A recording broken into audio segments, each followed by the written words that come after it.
Брутален делоуд за крака. Започвам с първо упражнение клек.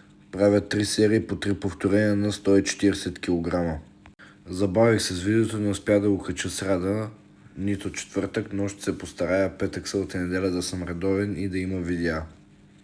Делоудът върви точно по план, усещам, че се възстановявам, че не съм изморен и това е перфектно, защото към това се стремим с този период. Ако искате да дигате тежко и да сте наистина яки, трябва да тренирате преди всичко умно. Трябва да знаете кога се напъвате и колко да се напъвате. Ако някой от вас има нужда от помощ, ще му помогна с удоволствие за каквото и да било, свързано с фитнес и хранене. Тук правя една баков серия на 100 кг и правя само 3 повторения с пауза в мъртва точка и контролирано спускане. Въобще не ми трябва да се напомпвам, нито да града сила в момента. За сега трябва само да си почивам и да се възстановявам. И тук правя второ упражнение лег преса с лека тежест. Правя 2 серии по 6 повторения контролирани.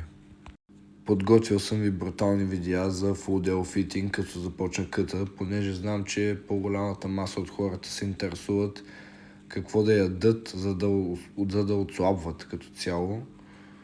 По-малко хора се интересуват за това как да качват килограми, което според мен е за един натурален атлет, ако иска да изгражда мускулна маса и сила, е по-важният период, отколкото къта, но щом се интересувате повече от къта, ще качвам видеа за кът. По план би трябвало краят на април месец да започна кът вече. Там ще ви покажа с какво се храня и как се мъча да задържам мускулната маса и да запазвам силата. Тук преминавам към следващото упражнение, лек екстензии на машина. Правя една серия по 10 повторения с лека тежест. И тук преминавам към следващата екстензия, лек кърл за задни бедра. Правя една серия отново до 12 повторения по-точно с отново лека тежест. Да се върнем отново на къта. Къта е важен, но по-важното е да запазите силата, която сте изградили през бълка.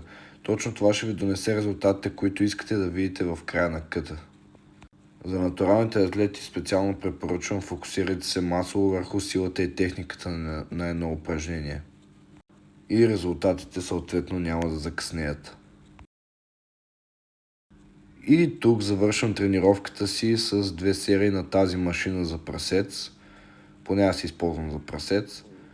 Правя 2 серии по 15 повторения с 60 кг, което се усеща доста леко на тази машина. Другата седмица ще качвам яки видеа с всяко вдигане на тежести, така че очаквайте и следете профила. Ако ви е харесало това видео, последвайте ме, споделете го с приятел, коментирайте и се абонирайте за още подобно съдържание. Благодаря!